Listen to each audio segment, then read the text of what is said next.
When long-time technical support clients pass away, by user Gilabotbruf. I have moonlighted as in-home tech support for about 25 years now. I've been quite lucky with it. I do not advertise, and rely solely on word of mouth. I charge much less than I could, but I treat it almost as a hobby.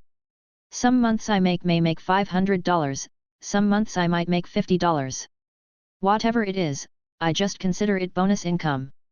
One of the pleasant results of this type of setup, is I generally only work with very nice people, and I consider many of my clients to be friends. They don't refer me to people who would be nightmare clients. Having done it this long, there are some people that I have supported for up to 20 years, and we know each other quite well. About 15 years ago I did regular support for a woman who lived alone in her 90s. I would generally come over and take care of whatever minor issue we had, she would pay me, and then I would generally stay and visit with her for another 30 minutes or so. When she was 98, she told me the end was near, and she was going to have to move to another state to live with family, and she expected to die within a few months. The last time I met her, she took a large framed picture that I had complimented several times over the years. She took it off the wall and gave it to me. I was not expecting that, but I was quite grateful. It wasn't an expensive item by any means. It is still hanging in my house today. A few days ago, it happened again. I got a phone call telling me that a widow in her mid-80s that I had supported for about 15 years had passed away. I had a similar relationship with her, where I would come and fix her minor problems, get paid, then sit and visit for another 30 minutes or so. This week her daughter talked with me and told me how much that friendship meant to her mom. She asked me to come and take her computer, clean it off, then do whatever I like with it. It isn't a fancy computer, it's one that an 85-year-old person could browse the web and do email, and that's about it. I went over yesterday afternoon to pick it up. There was no dog to bark frantically as I rang the doorbell. The house was nearly empty, as they were preparing to sell it. As I walked through the garage, I glanced around her few possessions that were left. The daughter asked me if I would like to take anything. I went over and found a framed picture that had hung in her computer room. Soon it will find a place on a wall in my house. She was a good woman. She was my friend. Edit. Thank you all for your kind words. Like I said, I feel very lucky that I almost never come across the nightmare clients that I so often read about. I have made many unlikely friends doing this work.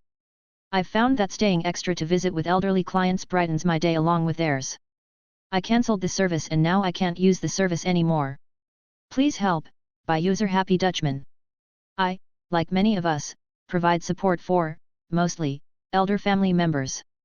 Today I get a phone call about some telco internet service no longer being available to one of these support clients. After digging around with them on the phone for half an hour they mention that they did phone that service provider earlier today about their billing. As a matter of fact my family member had seen something on their monthly invoice they didn't recognize. They had asked the support agent to cancel that service which they apparently did straight away. So yeah, there's a new thing to think about when troubleshooting any issues for my family member. When something is not working, they might have cancelled the service themselves. My laptop is overheating after my surgery, by user Gonzamacho. We're short-staffed and they can't find anyone to hire. Wait, they can't find anyone they want to hire, I do know. So I'm straddling 3 desks doing 4 jobs and working 6 a.m. to 6 p.m. every day, and getting called every night because the emergency people can't remember what number comes after the one in their car. And the phone rings.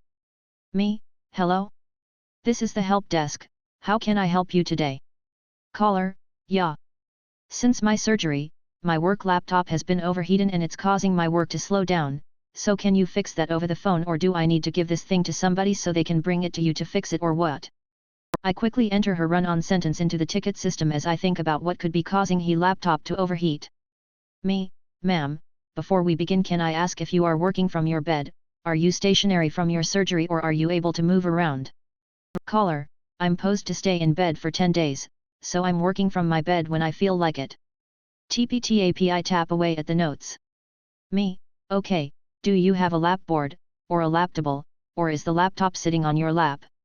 Caller, Nat, it was on my lap, but it got too hot, so I set it on a pillar.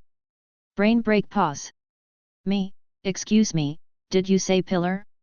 Caller, yeah, a pillar, like you have in bed, them things you put your head on to sleep, a pillar. Enter more notes, wait for a second for my head to clear from the caustic response, nope, It just got more caustic. Me, oh, a pillow, if it's a plush pillow, it could be blocking the exhaust fan, blocking the cooler from expelling the CPU heat causing the laptop to overheat. I cringe, think she was going to react negatively to my correcting her, but... Caller, that makes sense, I can set it on a book until my husband gets home. Would it sitting on my pillow top mattress do the same?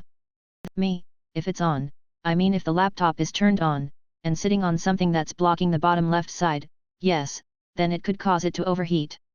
If you hold your hand up there you will feel the hot air coming out. Caller, ooh boy, that is some hot air. Me, if that's all you needed, we can end the call and close out your ticket. Caller, yes, that's got me straightened out, thanks. This isn't me, this is a story a Facebook friend gave me to write up for him, he lurks in here someplace, I don't even know his Reddit enemy. Apparently, I left out a word in that last sentence that caused some issues. I apologize. It was an accident, I was getting some comments FB and I thought I had written FB friend. Apparently FB means something to a lot of people that isn't Facebook. I'm much too old and lazy to have anyone of that type of friend these days. I apologize for upsetting any of you. I truly didn't mean to imply this was a story from a friend with which I do funny downstairs business or fucking grue for those readers from the 1300s. I became the user trademark, by user professor _. I've become the end user. I filled out my ID10T form and received immediate approval for end user status. I work for a major US ski resort. We have many retail shops that are under our purview and they all have Pandora Mood players on premise. I received a call that one of them wasn't working. I logged into its UI page and was met with a big red message stating there was a critical error, and to call support. I lamented my fate and took a walk to the other side of the resort to check on the device. I found the closet the device was located in, unplugged it, sat down at the nearest manager's desk with a phone and called the support number armed with nothing but a singular brain cell and a serial number on the device. The departments here all manage their own Pandora accounts, IT has no involvement in actually managing the accounts, we just set up the devices. The service tech asked me for our account number, and I didn't have it. He asked me for the company name that it was tied to, and I wasn't sure what company name it was actually registered under. Some departments are under Ski Corp, some departments are under Ski Holdings, I assume there's a good reason but I really don't know why. He asked me for the address, and I wasn't sure what particular address this retail shop was under as some use one address, others use another. I was absolutely useless and unhelpful to this poor tech. Finally he asked me what the serial number was, and then spent 5 minutes tracking down all of the info I was ignorant of to pull up the device. He then asked me to unplug the device, score 1 for me, I'm way ahead of him there, and I let him know it already was. He then asked me to plug the device back in. Before I could get back to the desk and ask him okay now what? I was being hit by the opening riff of thunder struck by AC/DC. I stopped, put my hands on the desk, and contemplated how hard I would need to bang my head into to forget this had ever happened. I apologized to the tech for wasting his time and not trying that sooner, and he quickly yet professionally rattled off the closing script he probably has burned into his mind. I wish I could offer an excuse, that I hadn't had enough caffeine, that it had been a long day, that I was unfamiliar with the tech or something. But in truth, I just completely turned my brain off as soon as I saw that red banner saying to call customer support. All critical thinking had ceased. My knowledge of the previous 8 years of working in this field fled me. I was reduced to the most primal and helpless state.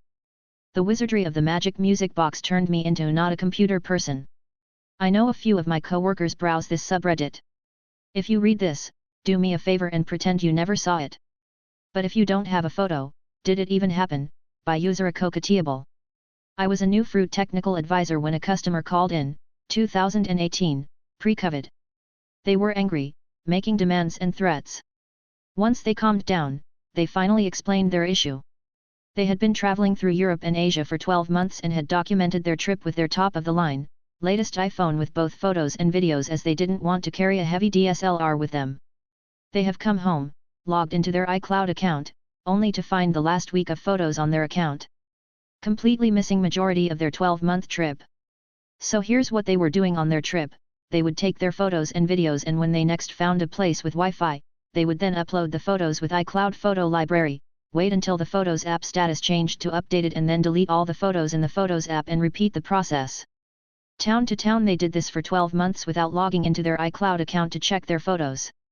They believed once the Photos app showed updated, the photos and videos were safely on iCloud, so they could delete the media to make room for more. I went through the explanation that iCloud Photo Library is a live sync and deleting a photo from your phone deletes it from everywhere. I then had to explain we can raise an escalation for the last 30 days to possibly, no guarantee, to see if any media can be recovered, but anything past this will not be recovered. The call went on for longer than it should as the bloke couldn't wrap his head around it and was demanding another trip, all expenses paid, because if he didn't have the photos and videos, it's like it didn't even happen. Context: this customer was in their early 20s.